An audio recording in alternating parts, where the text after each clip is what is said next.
Greetings, internet drinking buddies. My name is Link. The show's name is Tubbin and Chugging, and on this episode, I'll be imbibing Kino tea. Welcome back to the tub, everybody. Now, I had just recently put the finishing touches on the first bottle of the Yuzu gin that I had ordered and reviewed a while back now. And as I was going to get another bottle from my supplier that is able to get it to me here in the States, I noticed that the same distillery, the Kyoto Distillery, also makes a green tea gin. And as a tea fan and a gin fan overall, I had to check it out. So let's take a closer look at what makes this guy tick. Kino tea from the Kyoto Distillery comes in at 45.1% alcohol by volume, which again, for gins, it's usually pretty typical for them to be above that 40% line and in some sort of distance between here and like 50. So nothing too unusual there. What is unusual is that it's made with green tea. So this is sort of like a blending of a caffeine and an alcohol product, not unlike a Red Bull vodka or the Four Locos we've talked about in the past, but I guess in sort of a classier way.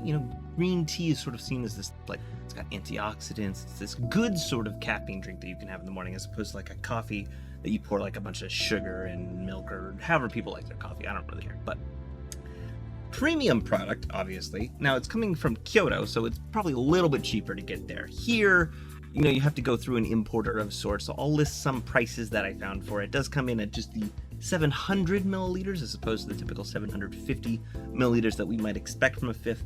Not too normal there, but just does affect the value a little bit. So this isn't that hard to find category. Obviously, you're in Kyoto, check it out. Otherwise, the importing route may cost you a little bit more than you were expecting. Now you might be asking yourself, what do we get for this premium? Well, the tea comes from a tea grower that goes back as far as 1879, Uji tea, from Hori Shichimeian. So we got like sort of a good brand name there for how they're getting their tea. And then the water is coming from this very old sake distillery, which was founded in 1675 over at Tsuki no Katsura. So if that means anything to you, which doesn't really to me, but at least they're listing their credentials out here. They've got all these sort of high-end names that they're saying that this is like, we're making this really good gin from sake water, just breweries, and it's high-class tea makers. What does that all mean put together? About to find out. Obviously, for this kind of product, the only thing you're going to want to do is sip on it. So I've got a little Mario teacup I'll be pouring it into, and sort of nice little symmetry there. So let's go ahead and see how it tastes. This bottle cap. Don't know if I got that in there. Again, it's nearly half alcohol, so don't fill up your whole teacup with this kind of thing. You still only want to have like a shot or so. But yeah, here's to the Ocha. Love the tea, love the gin. Let's see how it goes together. It is clear, by the way. The bottle is green, but the gin is very clear.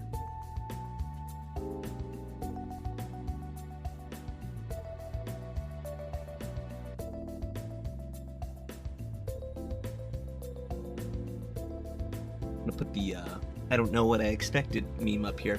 It tastes like gin and it tastes like green tea at the same time. They're not melded together into a unified taste. It's sort of like layering of the initial gin hit, a little bit of the green tea, and then a little bit of the gin aftertaste. So it's really just like a flavor of green tea mixed in with the overall gin profile. It's very good. It has this interesting scent to it as well, where it definitely tastes like a flowery kind, or it smells like, a flowery kind of gin, but then, it goes into the taste of the gin and then the green tea comes at it. It's very nice.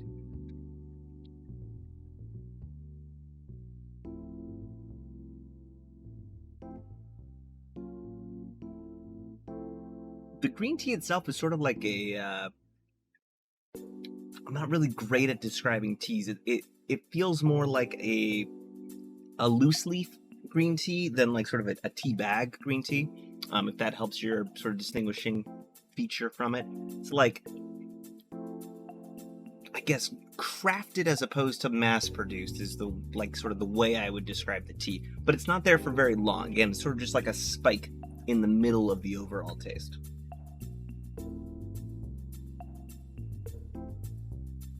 And tea gin. That's all there really is to it.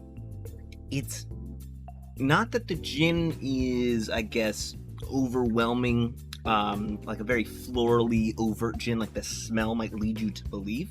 It's more of just like a smoother kind of Roku style gin that's sort of just as inoffensive as it can be. And then the tea just sort of comes in the middle of it to remind you that that's what you spent all the extra money on. And then it goes away, and then you go back to that sort of smooth gin. So in that regard, it's kind of like, I don't want to say pointless, but a little just novelty based, as opposed to like, it actually helps the overall taste. Just kind of like a fun spike in the middle of it. I don't really know exactly how well it concocts in like a manner that would make you want to review it highly if you were, also an alcohol reviewer.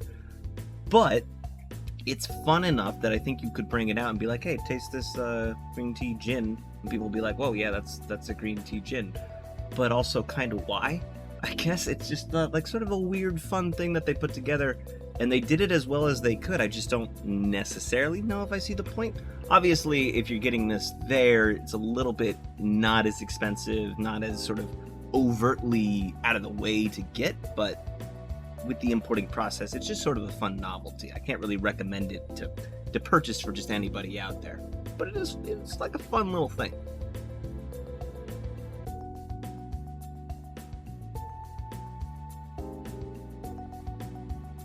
Again, not the best gin, not the best green tea, but good enough overall that it just feels nice. Just kind of weird that it does feel nice, because you don't really associate the two together. At least I don't, in any capacity. But that should about do it for this one. Let me know if there are, as always, alcohols you'd like to see me review. And please, drink responsibly.